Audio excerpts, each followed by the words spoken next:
Iran और USA के दरमियान second round of cease fire talks होने वाला है संडे को और इस दफा 90% चांसेस है कि दोनों कंट्रीज के दरमियान फाइनली डील हो जाएगी।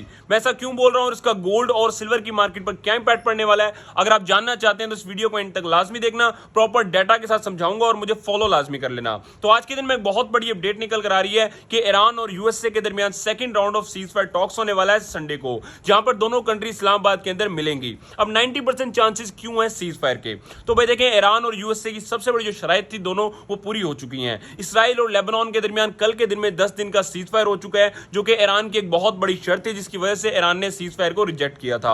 और इसके अलावा एक बहुत बड़ी अपडेट ये भी निकल कर आ रही है कि ईरान अब फाइनली एग्री कर गया है कि वो अपने यूरेनियम एनरिचमेंट प्रोग्राम को 5 साल के लिए मुलतवी कर देगा, जो कि एक बहुत बड़ी शर्त थी यूएसए की, जो ईरान ने पिछली दफा नहीं मानी थी। तो बहुत सारे चांसेस ये हैं कि अब दोबारा जब second round of cease fire talks होगा तो फाइनली दोनों कंट्रीज के दरमियान डील हो जाएगी। इसी वजह से ऑयल की प्राइस भी दोबारा से गिरना शुरू हो चुकी है और $90 पर बैरल से नीचे आ चुका है इंटरनेशनल मार्केट के अंदर, और अब मजीद भी आने वाले टाइम में गिरता हुआ दिखाई दे सकता है। अब यहां पर सवाल यह पैदा होता है कि गोल्ड और सिल्वर की मार्केट पर इसका क्या इंपैक्ट पड़ेगा। क्या सीज फायर होने के बाद गोल्ड पंप करेगा या मार्केट डंप कर जाएगी? तो बताएंगे, ये डिपेंड करता है सीज फायर की नौयत पर। अगर सीज फायर जो है वो 1 महीने तक का होता है या 2 महीने का होता है, लिमिटेड टाइम के लिए होता है, तो इसका गोल्ड पर एक अच्छा पॉजिटिव इंपैक्ट पड़ेगा। गोल्ड यहां से पंप होता हुआ दिखाई देगा, क्योंकि बाकी एसेट फिर भी रिस्की रहेंगे। लेकिन अगर सीज फायर परमानेंट हो जाता है और दोनों कंट्रीज मान जाती हैं कि अब कभी भी हमला नहीं किया जाएगा और सारी शराइत एक दूसरे की मान लेती हैं, तो इसका मतलब है कि गोल्ड भी डंप करेगा, ऑयल भी डंप करेगा, फिर यूएसए की स्टॉक मार्केट और प्राइवेट इक्विटीज के अंदर पंप आएगा, क्योंकि फिर वो रिस्की एसेट्स नहीं रहेंगे।